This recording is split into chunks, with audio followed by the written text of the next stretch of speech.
میں تو آج بھی اس کے حصے کے تھپڑ اپنی گالوں پہ برداشت کر رہی ہوں، تو یہ کدھر گیا؟ اردشیر نام کا بادشاہ تھا، حضرت محدث ابن الجوزی آج سے کچھ 700 سال پہلے لکھتے ہیں۔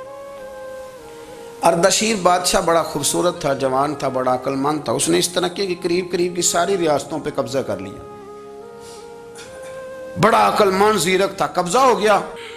ایک بادشاہ بڑا سخت تھا، اس کے ساتھ جب پنجہ آزمائی ہوئی تو اردشیر کہتا ہے اس پہ میرا قبضہ نہیں ہو رہا تھا، اور جب ہم نے ساری ریاستوں نے مل کے اس پر حملہ کیا تو ایک قلعے کے اندر قلعہ بند ہو گیا۔ اردشیر بڑا خوبصورت آدمی تھا، بڑا سمجھدار تھا، تو وہ بادشاہ قلعہ بند ہو گیا، اس نے کہا نکلنا ہی نہیں۔ اب وہ اندر بند ہے، یک بارگی حملہ کیا تو وہ بڑا قلعہ تھا اس میں بند ہو گیا۔ اس بادشاہ کی نا جس پر حملہ کیا، اس کی بیٹی اچانک ایک دن قلعے کی دیوار پہ چڑھی تو اردشیر کے حسن و جمال کو دیکھا تو عاشق ہو گئی، اور اپنے ہی باپ کے خلاف اسے کہنے لگی کہ اگر تو میرے ساتھ شادی کا وعدہ کرے نا تو میں تجھے رستہ بتاتی ہوں حملہ کرنے کا۔ اس نے کہا میرا وعدہ رہا، تو رستہ بتا۔ اس نے رستہ بتایا اس لڑکی نے، اور بادشاہ نے حملہ کیا تو اس کا باپ قتل کیا، اس علاقے پہ قبضہ کیا شادی کے وعدے پر۔ ہاں نفسانی خواہش بندے کو اندھا کر دیتی، نہیں سمجھ آتی اس کو میں کدھر جانا ہے، اندھا کر دیتی۔ حملہ کیا،